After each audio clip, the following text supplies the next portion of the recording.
స్తంభిస్తున్న సర్వర్లు, ఇబ్బందుల్లో licence అర్జీదారులు. RTO ఆఫీసులో సర్వర్లు పనిచేయకపోవడంతో సుమారు 100 మంది లైసెన్స్ కోసం అర్జీలు పెట్టుకున్న వాళ్లు తిరుగుముఖం పట్టాల్సిన పరిస్థితి నెలకొంటోంది.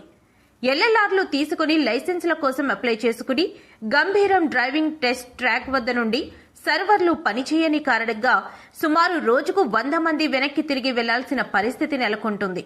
ప్రతిరోజు ఉదయం 10 గంటల నుండి మధ్యాహ్నం 2 గంటల వరకు రోజుకు 100 మంది చొప్పున నిర్వహిస్తున్న ఈ డ్రైవింగ్ టెస్ట్ నిర్వహణకు ముందుగా బయోమెట్రిక్ ద్వారా రిజిస్టర్ చేసుకున్న తరువాతే ఈ నిర్వహణ జరుగుతుంది. ఒక్కోసారి ఆర్టీఓ కార్యాలయం నందు సర్వర్లు పనిచేయడం లేదని, అయితే జిల్లా వ్యాప్తంగా జిల్లా నలుమూలల నుండి రోజుకు సుమారు 100 మంది అర్జీదారులు వచ్చి చెట్ల కింద, షెల్టర్ల కింద ఉదయం 10 గంటల నుండి 2 గంటల వరకు పడిగాపులు కాసి చివరకు ఏమీ చేయలేని పరిస్థితిలో తిరుగుమొహం పట్టాల్సి వస్తుంది. అటువంటి సందర్భంలో వీరందరికీ అధికారికంగా మరొక రోజుకి 50 మందికి, ఆ మరుసటి రోజుకి 50 మందికి డ్రైవింగ్ టెస్ట్ నిర్వహిస్తామని అధికారులు వెల్లడించారు. దీని వలన చాలా మంది ఇబ్బందులను ఎదుర్కోవాల్సి వచ్చింది.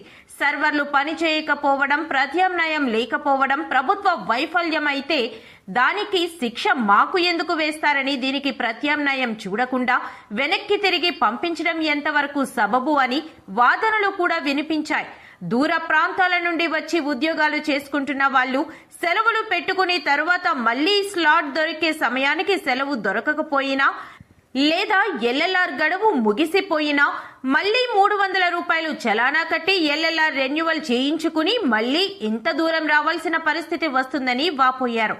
అంతేకాకుండా అంత దూరం నుంచి రావడానికి మేం పడ్డ పాట్లు అంతా ఇంతా కాదు, మరో ప్రత్యామ్నాయం లేకుండా ఇలా తిప్పి పంపించడం ఎంతవరకు సబబు అని ఆగ్రహం వ్యక్తం చేశారు. దీనికి సమాధానంగా అధికారులు మేము ప్రభుత్వం తీసుకున్న నిర్ణయాలకు కట్టుబడి ఉండటమే కాకుండా ఇంకేమీ చేయలేమని అధికారులు చేతులెత్తేశారు.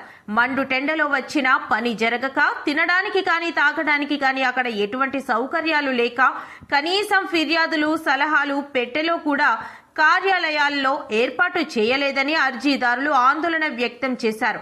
ఏం జరిగినా 20 కిలోమీటర్లు ప్రయాణం చేసి కలెక్టర్ కార్యాలయంలో ఫిర్యాదు చేసుకోవడం ఒకటే మార్గమని అక్కడున్న అధికారులు తేల్చి చెప్పేశారు.